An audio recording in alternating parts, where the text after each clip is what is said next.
Hello, welcome दोस्तों। मैं मनोज पवार एक बार फिर आपका स्वागत करता हूं। जैसे कि हम दक्षिण भारत के प्रमुख राजवंशों का अध्ययन कर रहे हैं, हमने राष्ट्रकूट, पल्लव और चालुक्य राजवंशों को देखा। इसी क्रम में आज हम देखेंगे महत्वपूर्ण राजवंश जिसको हम जानते हैं चोल वंश के नाम से। ये दक्षिण भारत के प्राचीनतम राजवंशों में शामिल है चोल राजवंश, या हम इसे लिखेंगे चोल वंश।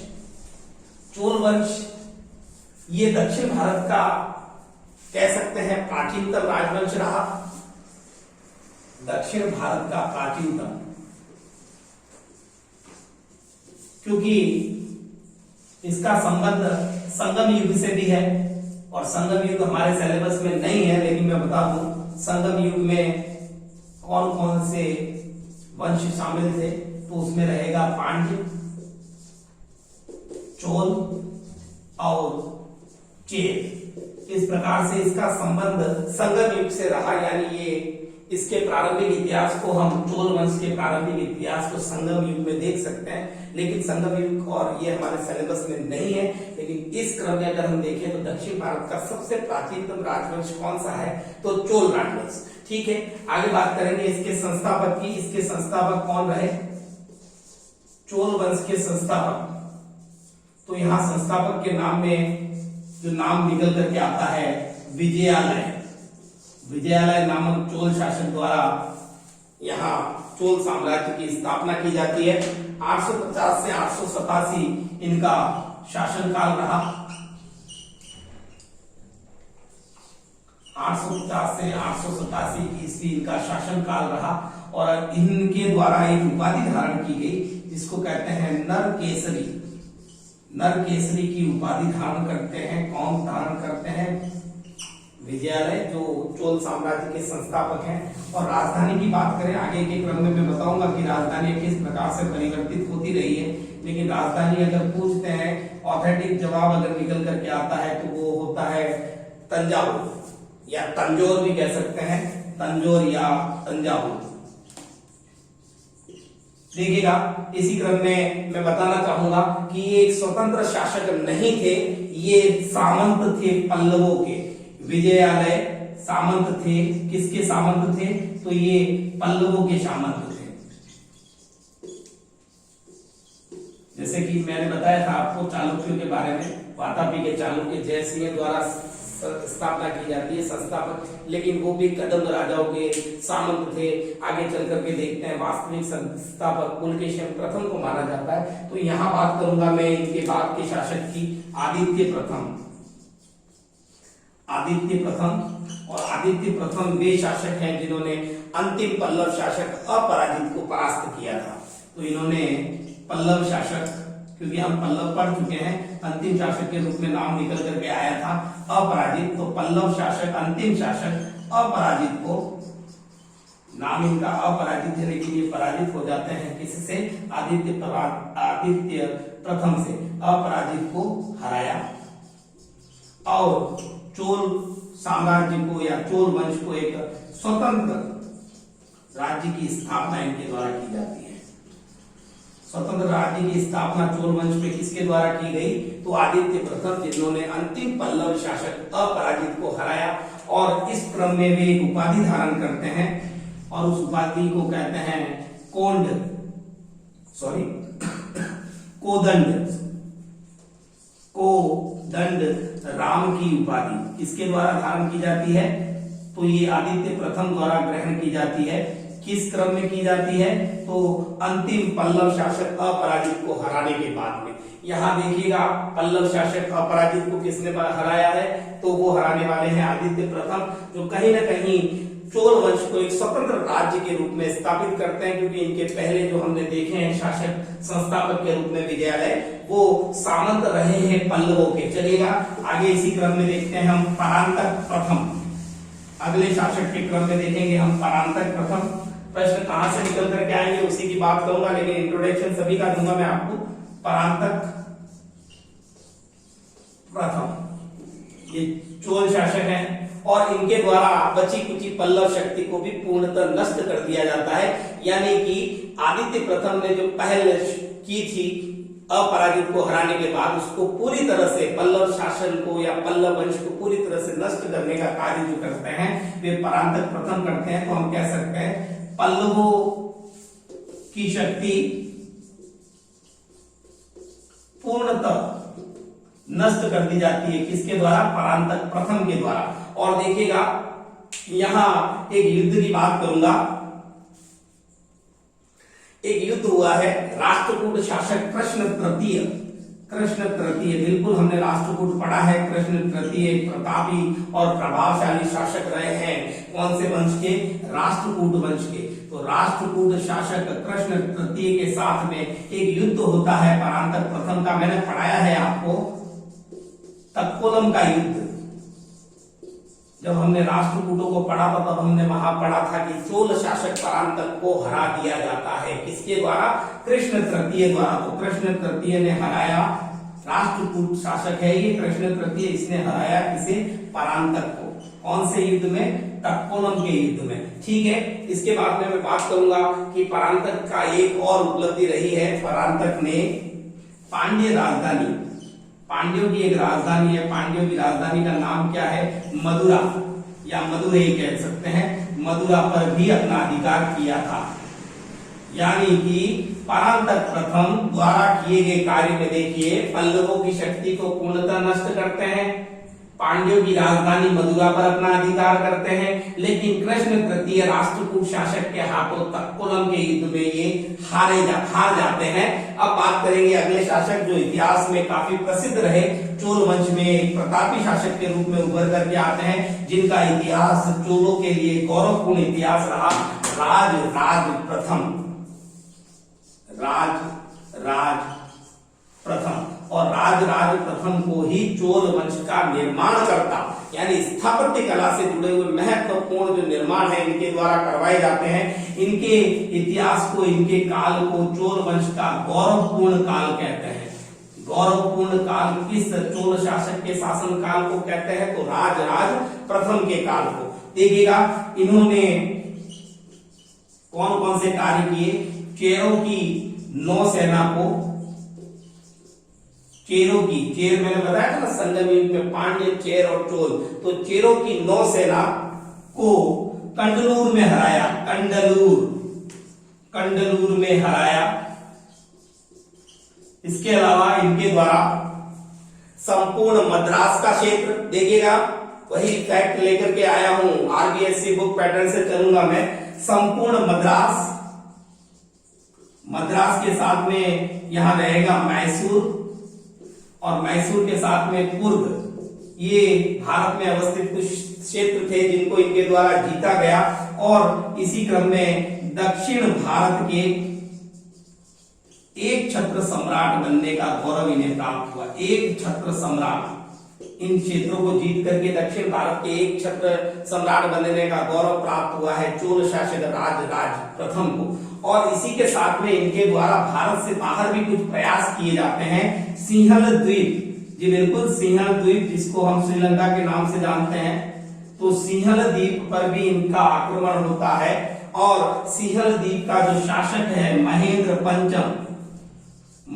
पंचम, उसे परास्त किया जाता है और यह भाग जाता है। महेंद्र पंचम को भागने पर विवश कर दिया जाता है, लेकिन ये पूर्ण रूप से चोल साम्राज्य की स्थापना श्रीलंका में नहीं कर पाते हैं। यानी कह सकते हैं कि आधे श्रीलंका पर अधिकार हो जाता है किसका? राज प्रथम का। और इसी क्रम में ये अपनी राजधानी बनाते हैं अनुराधापुर को। अनुराधापुर राजधानी होती है कहां पर? श्रीलंका के अंदर। आधा श्रीलंका इनके नियंत्रण में आ जाता है और कहीं ना कहीं सिंहल द्वीप में चोल साम्राज्य की स्थापना हो जाती है। चोल साम्राज्य की स्थापना सिंहल द्वीप में सर्वप्रथम किसके द्वारा की गई? राज प्रथम के द्वारा। और इस अधूरे कार्य को पूरा करता है इनका पुत्र और इनका उत्तराधिकारी राजेंद्र प्रथम। देखिएगा मैंने आपको बात कही थी कि एक श्रेष्ठ पिता का श्रेष्ठ पुत्र इतिहास के और भारतीय इतिहास में दो शासकों के लिए ऐसा कहा गया है। एक तो कहा गया है साहब आपके समुद्रगुप्त के लिए, और दूसरा कहा गया है राजेंद्र प्रथम के लिए कि एक योग्य पिता का योग्य पुत्र। चलिएगा आगे बात करते हैं हम अगले इसी क्रम के अंदर। राजराज प्रथम ही चल रहा है। देखिएगा राजराज प्रथम के द्वारा और कौन कौन से महत्वपूर्ण कार्य किए गए। तो इन्होंने कलिंग सहित, वही कलिंग जिसके बारे में हमने मौर्य साम्राज्य में पढ़ा था, कलिंग सहित इन्होंने 12,000 द्वीप, 12,000 द्वीप यानी समुद्री क्षेत्र, 12,000 द्वीप यानी समुद्री क्षेत्र दक्षिण भारत के, जिसमें लक्षद्वीप व मालदीव भी शामिल है। लक्षद्वीप व मालदीव 12,000 द्वीपों पर अपना अधिकार कर लेते हैं, जीत लेते हैं। कलिंग सहित दक्षिण भारत के सामुद्रिक प्रदेश, जिसमें लक्षद्वीप और मालदीव भी शामिल है, इनके द्वारा उन्हें जीत लिया जाता है। और उसके पश्चात ये स्थापत्य कला के क्षेत्र में तंजौर में एक प्रसिद्ध मंदिर का निर्माण करवाते हैं, तंजौर में, और उस मंदिर का नाम रखा जाता है राजराजेश्वर, जो आगे चलकर कालांतर में बृहदेश्वर के नाम से भी जाना जाता है, बृहदेश्वर मंदिर। और क्यों बनवाते हैं ये शिव का मंदिर? क्योंकि ये शैव के अनुयायी हैं या शैव धर्म को मानने वाले हैं। और यही वो मंदिर है जो द्रविड़ शैली में बना है, द्रविड़ शैली में निर्मित मंदिर। मैंने आपको गुप्त काल में बताया था मंदिर निर्माण प्रारंभ हुआ है, और उत्तर भारत में नागर शैली और दक्षिण भारत में द्रविड़ शैली का जो प्रारंभ हुआ है वो गुप्तों के समय से ही मंदिर निर्माण। पहला शिखरबद्ध मंदिर, बिल्कुल दशावतार मंदिर, देवगढ़ झांसी उत्तर प्रदेश। चलिएगा 12 मीटर उसकी ऊंचाई है, शिखर की। गुप्त काल में हमने ये चीज देखी थी। अब बात करेंगे योग्य पिता के योग्य पुत्र यानी कि राजेंद्र प्रथम की। देखिएगा राजेंद्र प्रथम की क्या क्या उपलब्धियां रही। राजेंद्र प्रथम के काल को कहा जाता है राजेंद्र प्रथम से पूर्व राजराज प्रथम के काल को तो कहा था गौरवपूर्ण इतिहास का काल। इसे कहा जाता है चोलों का स्वर्ण युग। चोलों का स्वर्ण युग किस चोल शासक के काल को कहते हैं? तो राजेंद्र प्रथम। इससे रिलेटेड काफी बार एग्जाम में क्वेश्चन पूछा गया इसकी उपाधि को लेकर के। चलिएगा ये इंपॉर्टेंट फैक्ट है, किस चोल शासक के पास में शक्तिशाली नौसेना थी? तो नौसेना तो राजराज प्रथम के पास में भी थी, लेकिन शक्तिशाली नौसेना जिसके बल पर इसने काफी सारे प्रदेशों को विजिट किया, तो शक्तिशाली नौसेना का प्रश्न आता है तो निश्चित तौर पर उसका उत्तर रहेगा राजेंद्र प्रथम। और इसी के बल पर उसने न केवल भारत बल्कि भारत के क्षेत्र से लगते हुए दक्षिण एशियाई क्षेत्रों को भी जीता, जिसमें पेगू, मर्तबान और साथ ही साथ बंगाल और बिहार के कुछ क्षेत्र पर शासन करने वाले महिपाल से युद्ध किया और युद्ध में उससे हराया। बंगाल के महिपाल को युद्ध में हराया। इस क्रम इसी पॉइंट पे वापस आऊंगा इस बार। और देखिए ओड, तत्कालीन ओड यानी उड़ीसा। उसके अलावा हम बात करेंगे दक्षिण कौशल। बंगाल तो मैं बता ही चुका हूं आपको। दक्षिण कौशल के बाद में मगध से होते हुए राजेंद्र प्रथम की सेना कहां तक पहुंच करके विजय दर्ज करती है? गंगा तक। यानी कि इस पूरे क्षेत्र पर राजेंद्र प्रथम अपनी जीत दर्ज कर लेता है और बंगाल के शासक महिपाल को परास्त करता है। इसी क्रम में वो इसे हराने के बाद में गंगे कौंड, ये प्रश्न कई बार पूछा गया है, गंगे कौंड चोल की उपाधि धारण करता है। इसका तात्पर्य होता है गंगा क्षेत्र का विजेता।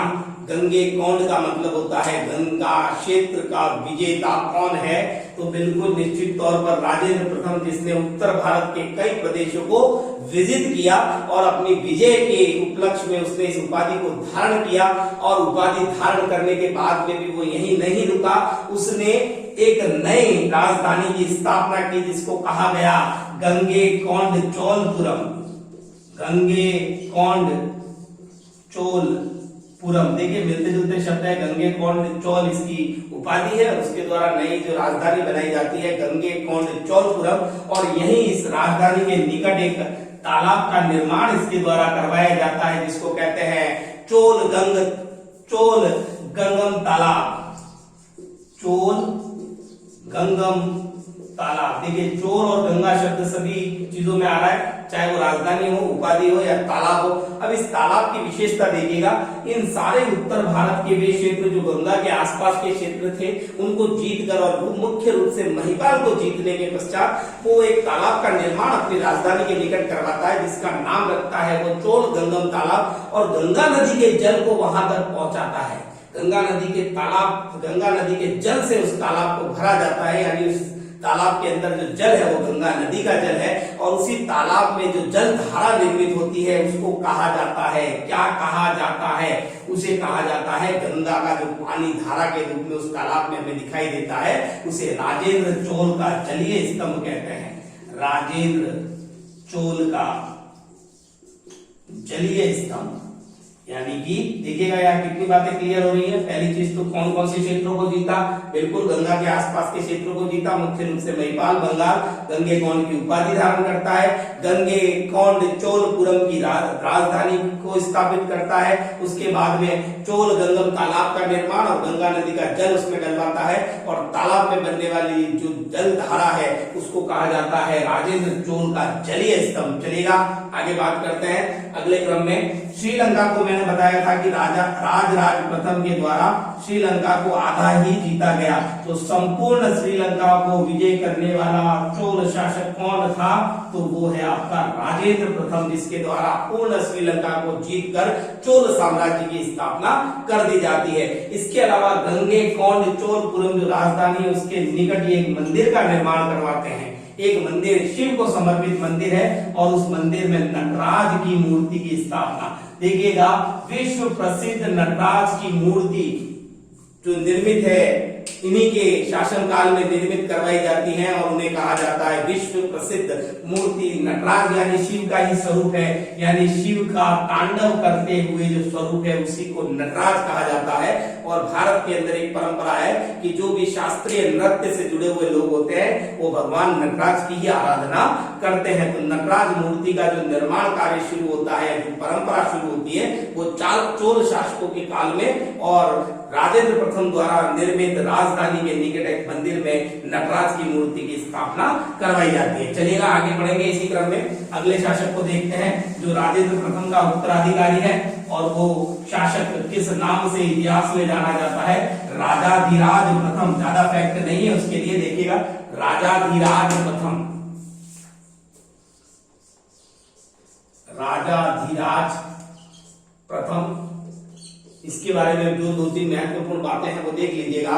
ये चालुक्य राजा सोमेश्वर के साथ युद्ध लड़ते हुए कोप्पम युद्ध में मारा जाता है। कौन सा शासक है? चालुक्य। नाम क्या है? सोमेश्वर। और युद्ध का नाम है कोप्पम युद्ध। लेकिन ये शुरुआत में एक उपाधि को धारण करता है, विजय राजेंद्र। विजय राजेंद्र की उपाधि किसके द्वारा धारण की जाती है? राजाधिराज प्रथम के द्वारा। और इससे रिलेटेड दूसरा फैक्ट, चालुक्य शासक जिसका नाम है सोमेश्वर, चालुक्य शासक सोमेश्वर के हाथों कौन से युद्ध में हारा जाता है? कोप्पम युद्ध में। कोप्पम के युद्ध में हारा जाता है, और हारा ही नहीं मारा जाता है।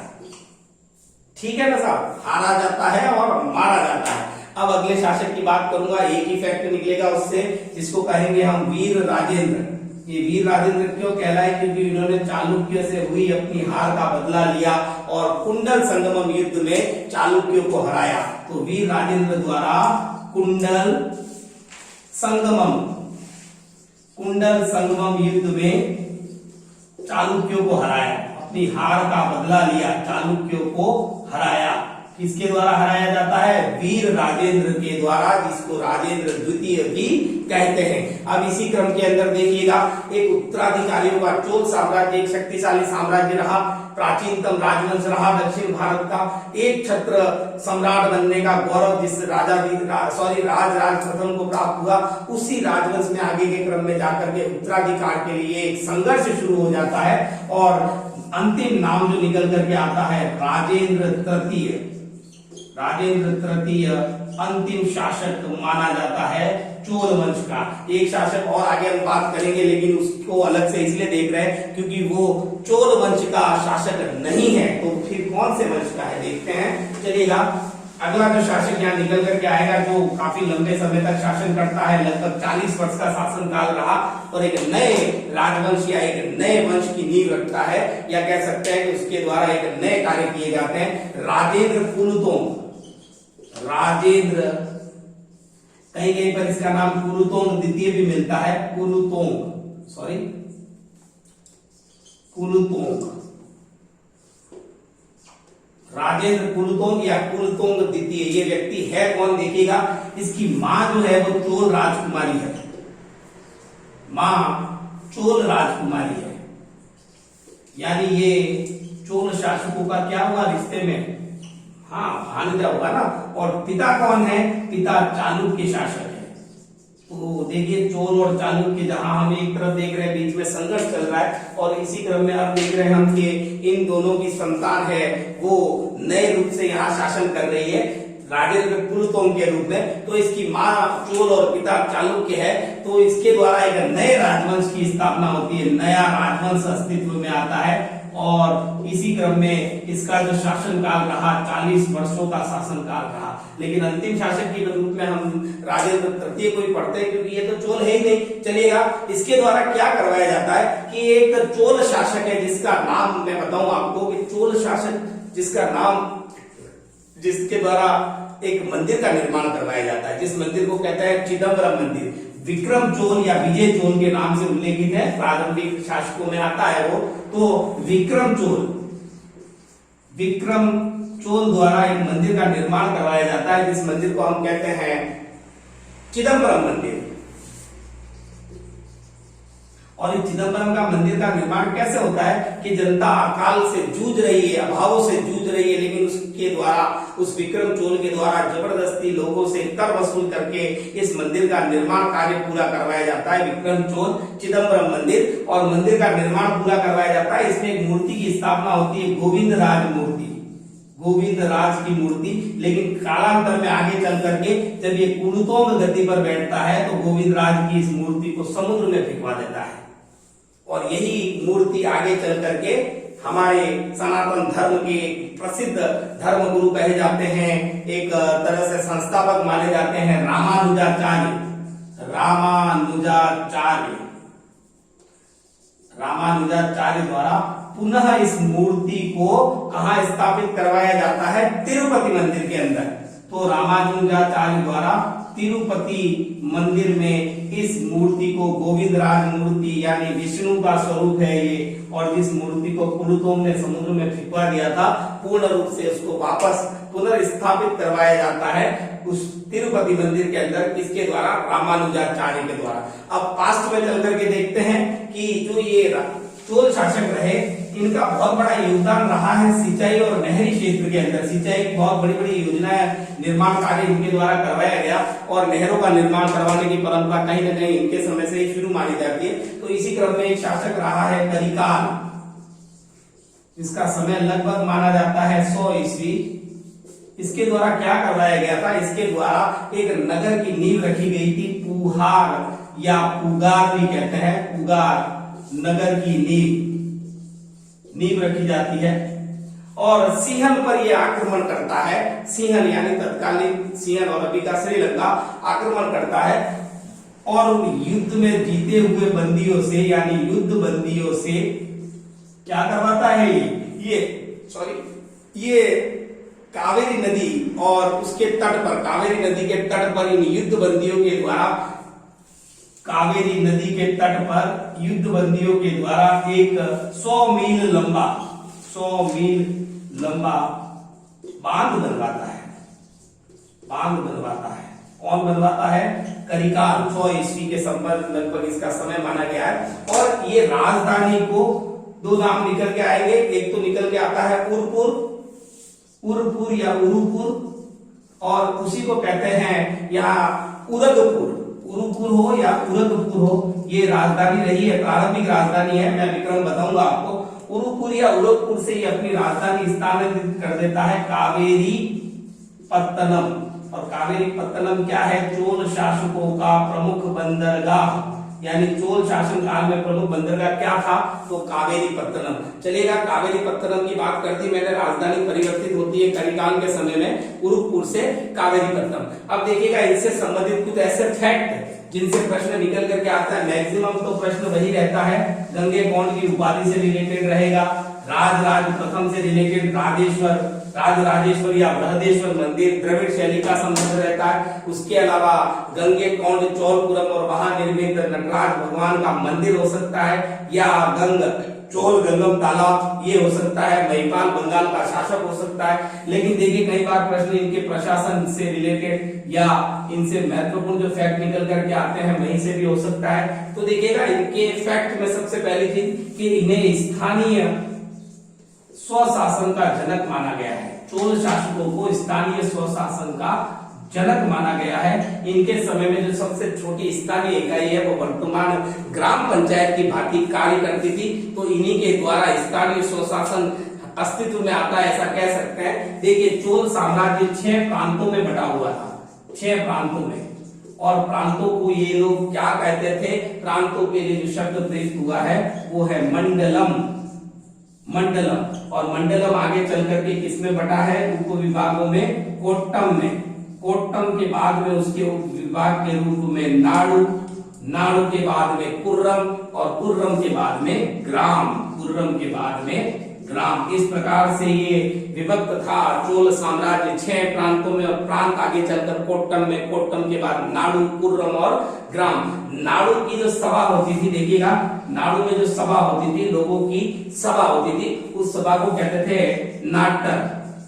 सभा को क्या कहा जाता था, नाट्टर कहा जाता था, नाड़ू की सभा को। और अगर वो ग्राम की जगह नगर में है, नगर की सभा को क्या कहते थे, तो नगर तार कहते थे, नगर तार। यानी कि चोल साम्राज्य में नगर प्रशासन के रूप में जो सभा कार्य करती थी उसे नगर तार, और नाड़ू की जो सभा होती थी उसको नाट्टर कहते थे। इसके अलावा यहाँ ग्राम की बात करें तो हमारे यहाँ वर्तमान में जो 5 साल का सिस्टम है, यहाँ प्रति वर्ष क्या होता था, चुनाव किसका होता था, प्रतिनिधियों का, यानी ग्राम के प्रतिनिधियों का चुनाव या निर्वाचन प्रति वर्ष किया जाता था। यहाँ कर की बात करें तो वही राजस्व कर का मुख्य आय का मुख्य स्रोत राजस्व था, और इसकी मात्रा थी 1/6 भाग राजा के द्वारा वसूल किया जाता था। ये कर या तो अनाज के रूप में मिलता था या फिर स्वर्ण मुद्रा के रूप में अदा करना होता था। तो यहाँ स्वर्ण मुद्रा की भी बात करेंगे। कासू क्या है, तो सोने का सिक्का है। देखिएगा कहीं कहीं कंफ्यूजन क्रिएट होता है, कहीं पर कुंजाल या ऐसा नाम मिलता है, लेकिन मैंने कहा ना आरबीएससी क्लास के अकॉर्डिंग और सिलेबस के अकॉर्डिंग ही मैं आपको फैक्ट्स बता रहा हूं, क्योंकि यही चीज ऑथेंटिक मानी जाएगी अगर एग्जाम में किसी तरह का कंफ्यूजन होता है तो। और ये आरबीएससी क्लास 10 की बुक में दे रखा है कि सोने के सिक्के को कासू कहा जाता था। इसके बाद में इसका वजन अगर देखें तो 16 औंस वजन था इस सोने के सिक्के का, ये फैक्ट रहेगा। अब देखिएगा सिंचाई की बड़ी बड़ी योजनाएं चोल शासकों के समय में निर्मित हुई। सिंचाई की बड़ी बड़ी योजनाओं का निर्माण इनके द्वारा करवाया गया, जैसे कावेरीपत्तनम हमने देखा, एक बांध का निर्माण हुआ। फिर नहर प्रणाली का विकास इनके समय में, नहरों का निर्माण, नहर प्रणाली विकसित की किसने की, चोल शासकों ने विकसित की है। उसके बाद में देखिएगा विक्रम चोल, मैंने आपको नाम बताया ना, बिल्कुल विक्रम चोल द्वारा चिदम्बरम मंदिर का निर्माण करवाया जाता है। और यहाँ मंदिरों के अंदर काफी सारी चीजें, जैसे द्रविड़ शैली में राजराजेश्वर या बृहदेश्वर का मंदिर बनता है, द्रविड़ शैली का एक सर्वोत्कृष्ट नमूना चिदम्बरम मंदिर, सर्वोत्कृष्ट भगवान नटराज की मूर्ति विश्व विख्यात। इस तरह से काफी सारी स्थापत्य और कला की भी यहाँ पर उन्नति होती है। देखिएगा ये लोग कौन से, और मंदिरों के अंदर एक और नई शैली का विकास होता है चोलों के समय में, गोपुरम शैली। गोपुरम शैली का विकास कहाँ माना गया है, किस शासन काल के अंदर, तो चोल साम्राज्य के अंदर, चोल शासन काल के अंदर। अब मैंने बात की थी आपको राजधानी के क्रम की, जब हम राजस्थान को पढ़ेंगे तो सर्वाधिक जो राजधानियां रही है राजस्थान के अंदर वो मेवाड़ रियासत की रही है। तो यहाँ राजधानी का क्रम इधर भी देख लेते हैं, चोलों की राजधानी क्या रही। सबसे पहले मैंने आपको कलिकाल के समय में बताया था, बिल्कुल राजधानी का नाम है उरुगपुर या उरुपुर भी कहते हैं, उरुपुर या उरुपुर। इस राजधानी को ये लेकर के गया था कावेरीपत्तनम। कौन लेकर के गया था? कावेरीपत्तनम कौन लेकर के गया था? करिकाल। कावेरीपत्तनम से ये राजधानी गई तंजौर या तंजावुर, और फिर राजेंद्र प्रथम के समय में इस राजधानी को स्थानांतरित किया गया